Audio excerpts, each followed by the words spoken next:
Okay, so what I hope to do in the next 25 minutes, maybe 30, is to tell you about the book that I'm working on and to try to sort of try out some of the arguments for why I think environmentalism needs feminism. Now, some of you, I realize, won't necessarily need to be persuaded of this, but you're possibly not the audience that I'm speaking to in this book. My title is deliberately kind of what I call TED Talky. It's sort of provocatively simple, maybe even too simplistic. It's meant to be catchy, and I don't think it's actually going to end up being the title of my book in the end, and you can ask me why later. The focus of the book is environmentalism and feminism that I treat as two broad intellectual and political movements. They're movements where scholarship is informed by normative political goals and activist strategies. And I'm looking at how these two movements have developed almost in parallel over the last 30 or 40 years, specifically in affluent English-speaking parts of the world, so the global north. And I work in the social sciences, as Christoph mentioned, specializing in environmental politics and theory, so most of my literature and the examples that I'm going to give come from that field.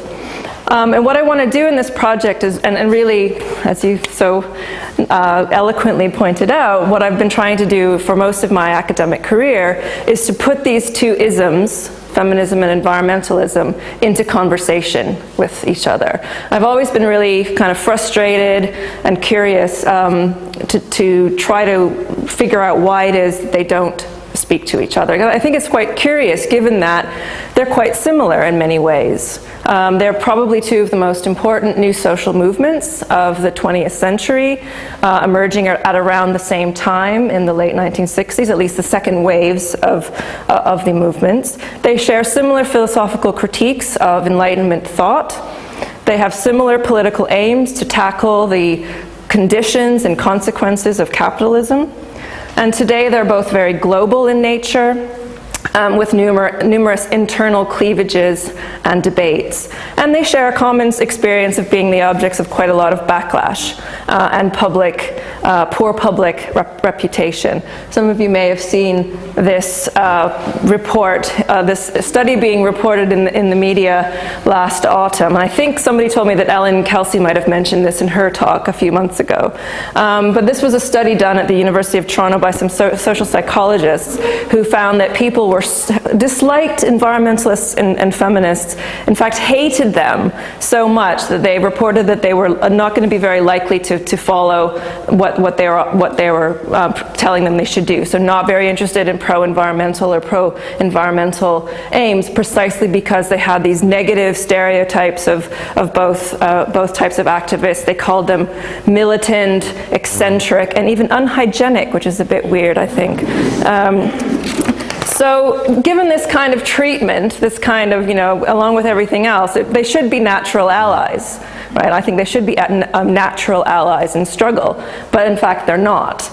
So I want to interrogate this lack of engagement, this lack of conversation, and I want to argue that both would be much better for having a more meaningful discussion, a more meaningful engagement. Today, I'm just going to look at my case for why I think environmental scholars, policymakers, and activists ought to have a more serious engagement with feminist ideas, some very specific feminist ideas that I want to share today. And I also want to explain the heat and the light part of the title. I apologize to those of you who thought you were coming to hear a talk on energy. It's not going to be about energy. It's actually the heat and light part of the title comes from a story. I'm not as good at telling stories as Christoph, so bear with me. But I don't know, you may have had this experience of having someone say something to you in passing, or say something to you, or challenge you at some point where you get so kind of riled up, so kind of, perturbed and flummoxed by it that you ruminate on it for days. You wake up in the middle of the night sort of half dreaming up the perfect response. The perfectly reasoned, well-argued answer that you should have given at the time, right? Well, I think actually Rebecca Solnit's latest book was prompted by a similar experience of something someone said to her at a party. Well, this didn't happen at a party, but at an academic conference. And this was after I gave a paper on what I called the strange silence on gender in climate change research. And I used a lot of sort of feminist critiques and feminist theory. And at the coffee break, an audience member came up to me and sort of started to kind of challenge a lot of the things that I said, and finally ended up saying, I don't know why you bother with all this ecofeminism nonsense. Surely it's more heat than light. And I don't know whether you know this idiom, this English idiom. Many of you who are not English speakers may not know the idiom. We have fun with idioms, Felix and I. Idiom in English. And if you say something is more heat than light, it means it makes people angry but doesn't provide answers. So really, the audience for this book that I want to write is academics like him who think that feminism has nothing to offer to environmental scholarship or to environmentalism movement. And I don't think it's only guys like him who think this way. I think there's been a sort of 25-year history of dismissing and caricaturing feminist ideas and environmental thought. And there's lots of, I look at lots of environmental texts that either do not include feminism at all or present ecofeminism as if it's trapped in the 1980s with all its goddesses and spiral dances. And sort of to illustrate, here's a quote from a textbook that we use in our environmental MA program, a textbook on environmental politics. And this is a quote. It basically says, the author talks a little bit about ecofeminism, but then dismisses it and saying that it actually has made only a limited contribution because it offers no coherent vision of a green society and no strategy for action. And I don't think actually that's not what he looked like, the guy at the coffee break, but I kind of, in my dream, that's sort of what he looks like with a beard and sandals, which I know is a stereotype, but anyway. I don't think that this erasure is unique to my field of environmental politics either. I've seen people write about the lack or a similar kind of forgetting or erasure or dismissal in fields such as geography, in eco-criticism, and in international relations. So my aim, my goal is to try and challenge this misperception about what I call feminist environmental theory or feminist environmentalism. I don't tend to use ecofeminism, and you can ask me why I don't later. But I want to show it to be a rich, critical, visionary perspective that has both heat and light. So incisive criticism and insightful vision. And my aim is to put forward a convincing case for why incorporating gender analysis, which after all is the central concern of feminism, to incorporate gender in what we think about, I think that this will be of benefit to environmentalism as an intellectual and political movement. And I hope you will tell me how convincing or unconvincing I'm going to be. A bit of a focus group afterwards, perhaps. Okay, so my plan is to make this bold claim, that environmentalism needs feminism because environmentalism suffers from some serious problems to which feminist environmentalism offers important and valuable responses. And I want to look at two problems in particular. One is a kind of problem of analysis, and one is a problem of strategy. And I want to shed some light on these two problems. So the first problem I call the big we problem. What is the big we problem? Well, I think environmentalism does a pretty poor job of recognizing, much less analyzing, social difference. It tends to talk about saving the planet without discussing power relations. Environmental thought in social sciences, humanities, possibly also, and I think probably also in the natural sciences, tend to cast humans as a group in opposition to nature, as in the usual construction human-nature relationship. There's a tendency to talk about man, humanity, as one big block. Think about the concept of anthropocentrism. It's humans in general that are at the center.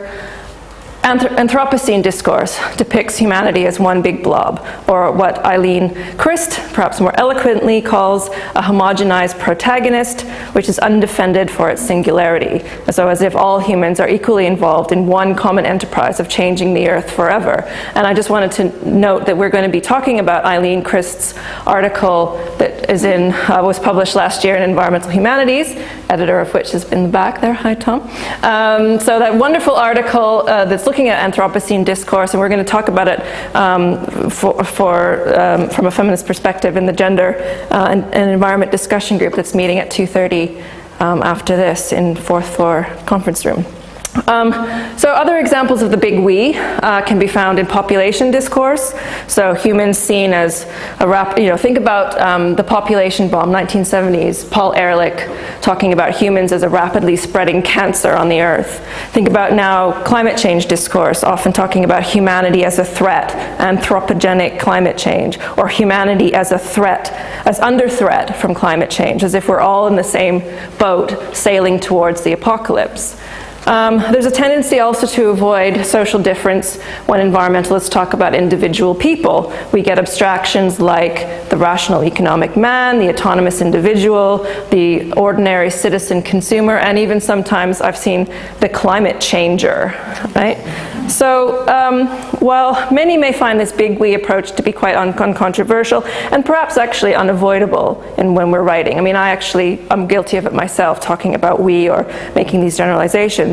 But others are very, much compelled to ask when they hear this, who is we? And I don't claim that feminism is the only voice on this. Of course, post-colonial and environmental justice scholars problematize the big we with questions of class, race, ethnicity, historical periods, geographical region, and so forth. Last week, many questions were raised of the speaker who talked about people and future generations in a kind of homogenizing way. But however, I would argue that thus far, outside of feminist environmental research, it is not automatic to analyze social difference as organized along gender lines. And by my reading, I think environmental justice literature has tended to actually background gender. It may appear in a list, but it's rarely analyzed in a deep and systematic way. So feminist environmental scholarship, I think, has some what I call signature insights on social difference that do a pretty good job of addressing this we problem, and I think they need to be taken up more seriously by environmental scholars. And I want to mention 3 of these signature insights in my book and develop them into a kind of framework that will be sort of easy to apply, I hope. The first concept is embodied subjectivity. Okay, so this is a concept that means that sort of in contrast to operating with a homogenized protagonist, feminist environmental scholarship starts from a position that sees human subjects as animals with vulnerable bodies that are embedded in and dependent upon ecological systems. It is an approach that recognizes humans' inescapable embeddedness in different natural, material, and social contexts. So from Haraway's situated knowledges to Alaimo's transcorporeality, the concept of embodied subjectivity calls attention to difference and sameness simultaneously. So starting at the level of bodies reminds us that we are differently situated while also demanding that we see the similarities between humans, animals, and the rest of the natural material world. I wish I could do a footnote in a talk, but I'm going to do kind of a side about it, a sort of a footnote on the kind of so-called materialist turn in social theory and feminist theory. If you ask me about it later, I think it depends on a forgetting and erasure of feminist environmental scholarship that has never not been materialist. So it's a kind of weird analysis that depends on erasing the fact that this has been a critique of an idea of feminist environmentalists for 30 years. Okay, second insight is the concept of intersectionality. Feminist environmental scholars have developed an intersectional approach to analyzing social difference. It's a way of understanding how human subjectivity is produced by power relations and how different axes of identity or forms of oppression intersect to produce particular environmental and political outcomes.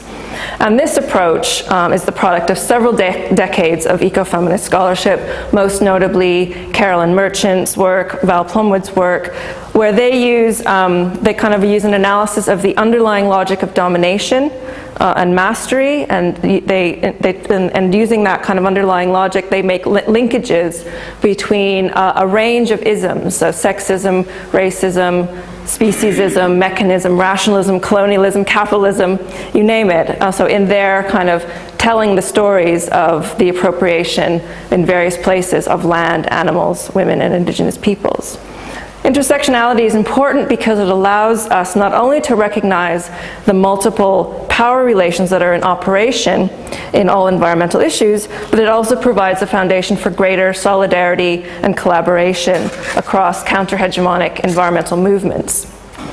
The third insight is that there is a gender power nexus that is intrinsic to environmental issues. Oh, so hang on a second, that's the wrong thing.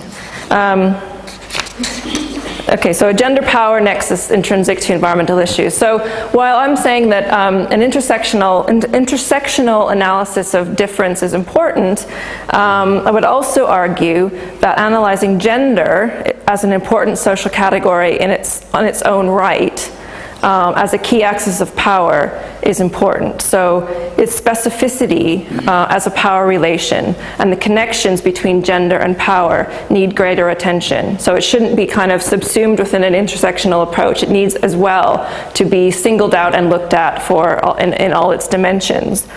And of course, I would add that we need a very fluid understanding of gender, a fluid and inclusive concept of gender that is relational, and not only attached to women, which is often what you see in a lot of writing, that gender equals women. We need to open it up to include queer, to include trans, and very importantly, not to leave out men and masculinity, which also tends to happen.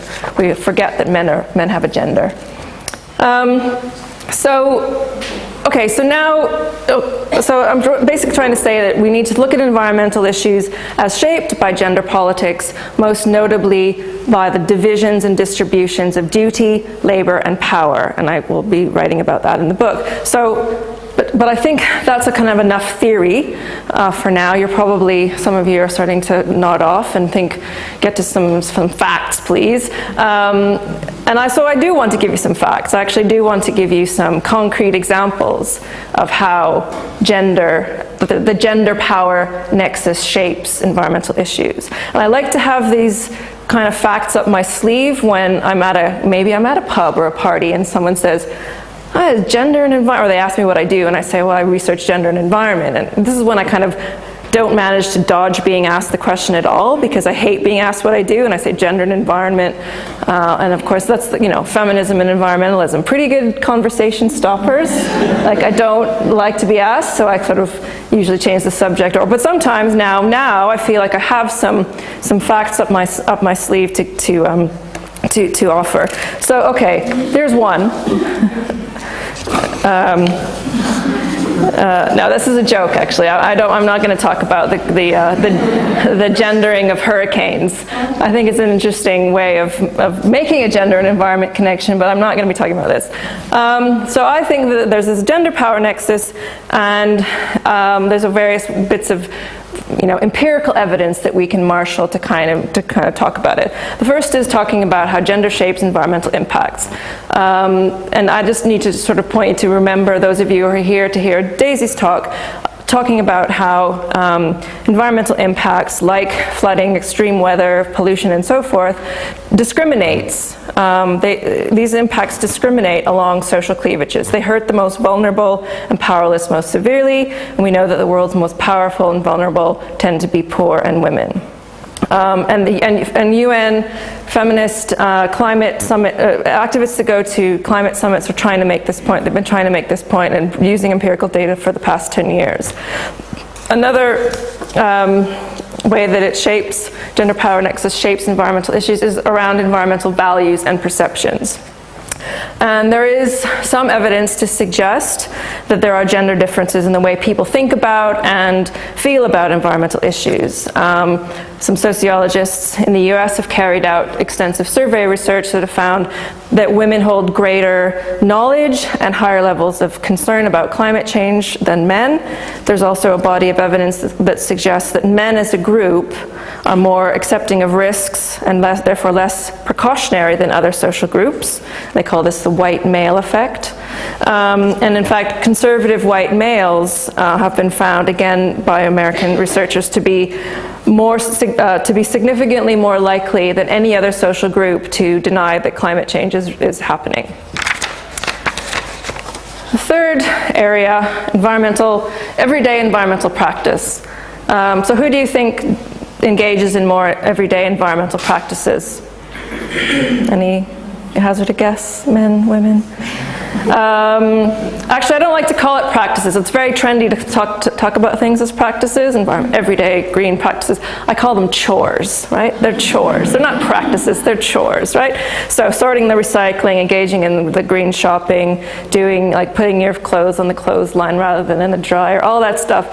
Well, cross-national research has shown that controlling for other socio-demographic variables, women undertake substantially more environmentally oriented behaviors in the private sphere than men. And this is no doubt related to the fact that women spend more time doing unpaid housework in general than men everywhere in the OECD. And this is from 2014 OECD figures.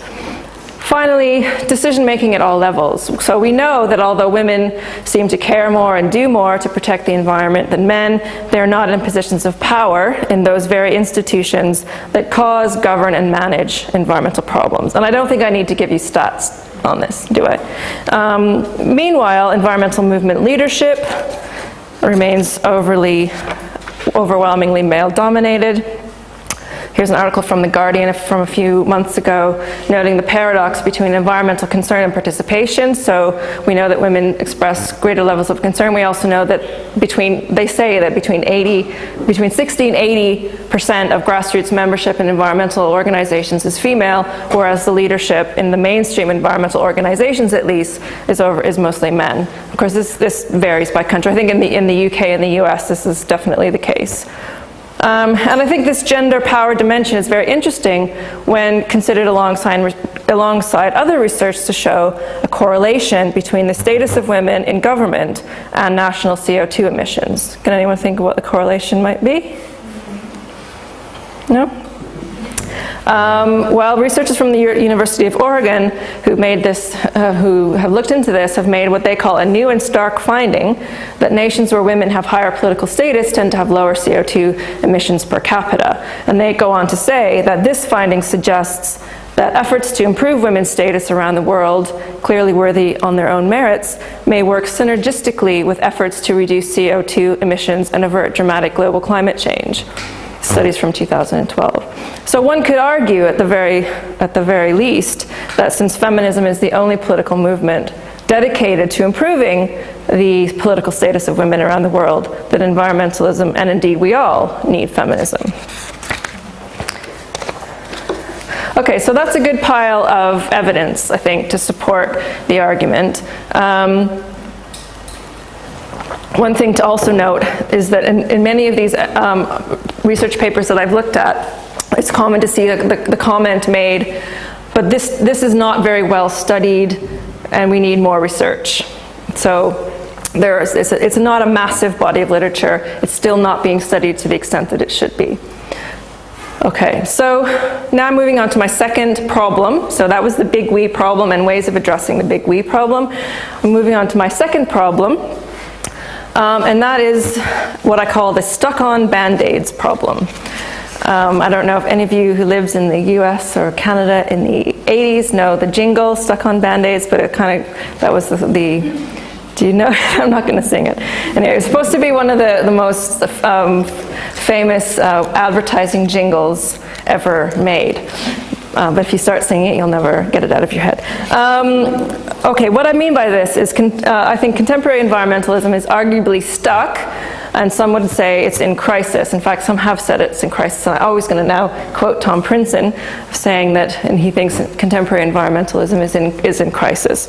It is stuck or in crisis because it either lacks solutions to the serious problems that we face, so climate change, peak oil, and so forth, or because most of the solutions on offer aren't much more than Band-Aids.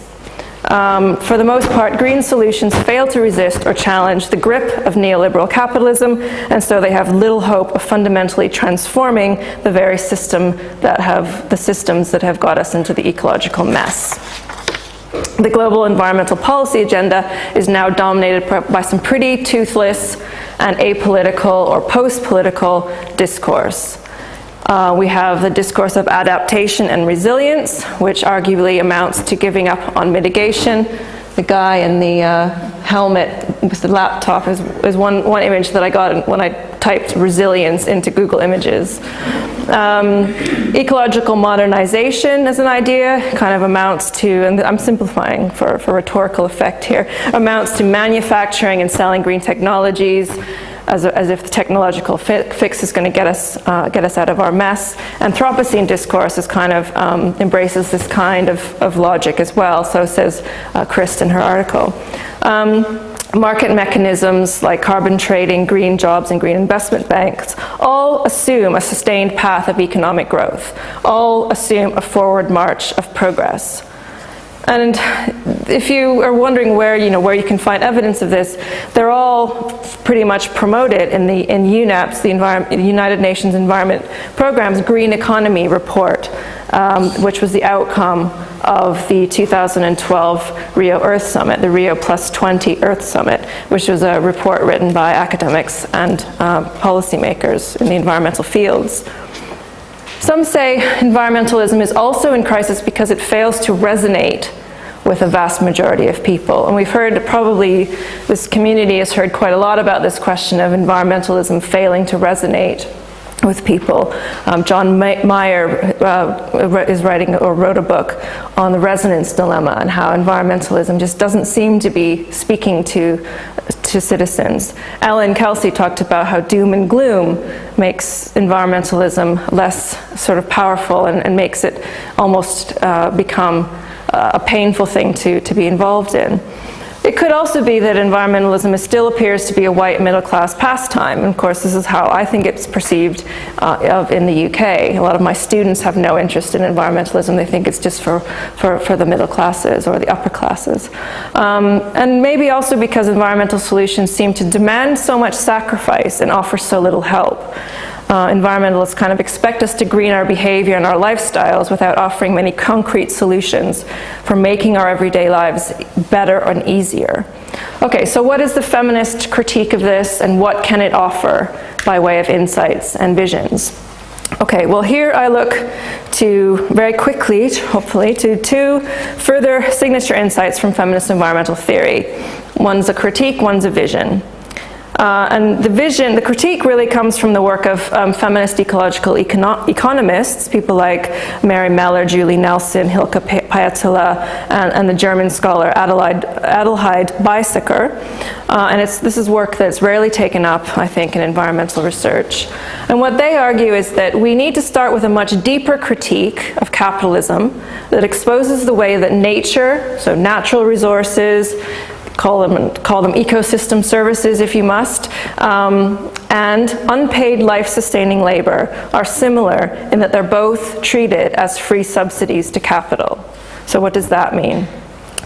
Well, contrary to traditional views, humans are not dependent on autonomous beings. We are dependent on nature and other humans to meet subsistence needs. We need to be cared for, and we need to care for others. These are inescapable facts, right? And yet, although this caring work that's required and necessary ensures the ongoing maintenance of life, feminists call it social reproduction, it traditionally has been ignored and trivialized in mainstream environmental thought and environmental analyses. It is not seen as work, precisely because it is largely unpaid, and therefore it is absent from economic calculations. We can say it is externalized. Externalizing these to life support mechanisms is a root of the intersecting problems of the ecological crisis and gender injustice.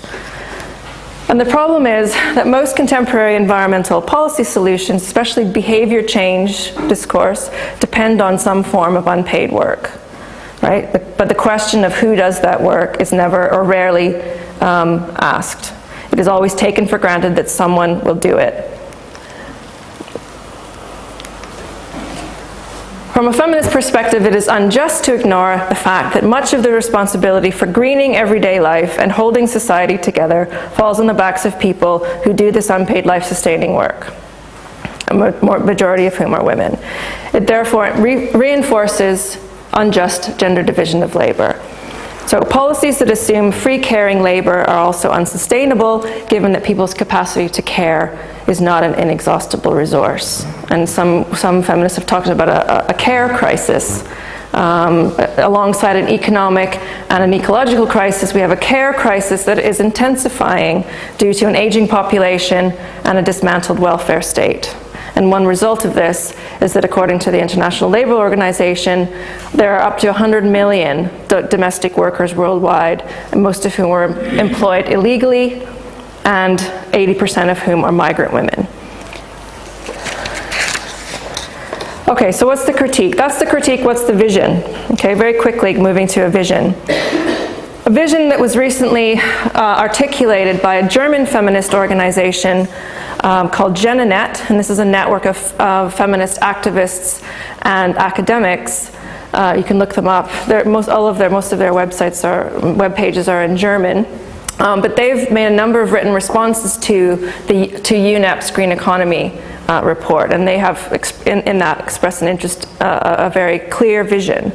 And it's also, so I should just note that the Green Economy plan, the report, they say, and if you look at it, you can probably figure it out for yourself, has less gender content than the 1992 Agenda 21 document. So for some reason, there's been a step backwards on the gender front in UNEP's writing, and maybe you can help me think about why that could be. For example, the Green Economy report has a chapter on tourism, but no chapter, it doesn't mention care or social care anywhere in the document. So part of the critique of the green economy, Genenet offers this visionary concept. Help me pronounce it. Vorsorgendes Wirtschaften. Vorsorgendes Wirtschaften, which they translate in their pages as to mean a caring and sustainable economy. So bringing together into one concept the idea of caring and sustainability in one idea. And this vision is informed by extremely radical principles: sharing and cooperation as opposed to competition, prevention and foresight instead of cleanup and remediation, caring for people and meeting needs as opposed to individual accumulation for greed. But how do such principles translate into concrete solutions and strategies that challenge neoliberal capitalism at the same time as resonating with more people than those currently on offer by environmentalists? And here I would hope we can think about this during the discussion. So how do you translate these visions and these principles of Vorsorgendes Wirtschaften into something that won't be dismissed as utopian, as communist, as eco-feminist, or as more heat than light, right? How do you actually take these great ideas and turn them into concrete strategies? And just to end, because I know I'm running past my time, and I feared that I would, one concrete strategy that I think is worth talking about is the idea of calling for the creation of collective public sustainability services. Okay, so services that replace the free labor performed by citizens, people at home, with public services that are paid for by redistributing wealth. So my idea is that it's not my idea, but the idea is by collectivizing the work involved in social reproduction, so the work of food production, laundry, childcare, and so forth, and collectivizing the pro-environmental work of reparation and recycling and all the things we do, that material throughput will be reduced at the same time as diminishing the demands on people's time. So it ticks more than one box at once. It is caring and sustainable at the same time. I believe the idiom is zwei Fliegen mit ein Klappe schlagen, right? So for example, instead of green jobs being primarily geared towards the design and manufacture of green gadgets, for which a demand must be created and promoted, and the green economy does just this. It promotes green manufacturing. Who does most of the manufacturing and engineering type jobs in society? Just asking. Instead of ensuring green growth through these types of jobs, there could be a policy of creating fairly waged, service-oriented jobs that are green in a different way. They involve taking care of the inevitable and unavoidable basic needs with minimal material resources and impacts. Okay, so examples could be public laundries, public cafeterias, and co-housing. I don't have time to give you more examples, and I want to end here with one final point that I hope that is the one point that you take home from what I've said today, is that environmentalism needs feminism because joining forces might lead to better analyses, better visions, and more resonant solutions. If environmentalism were to take these feminist insights that I've discussed today into account, it could perhaps rip off its band-aids and regain its potential to radically transform how diverse communities live together on this planet. Dankeschön.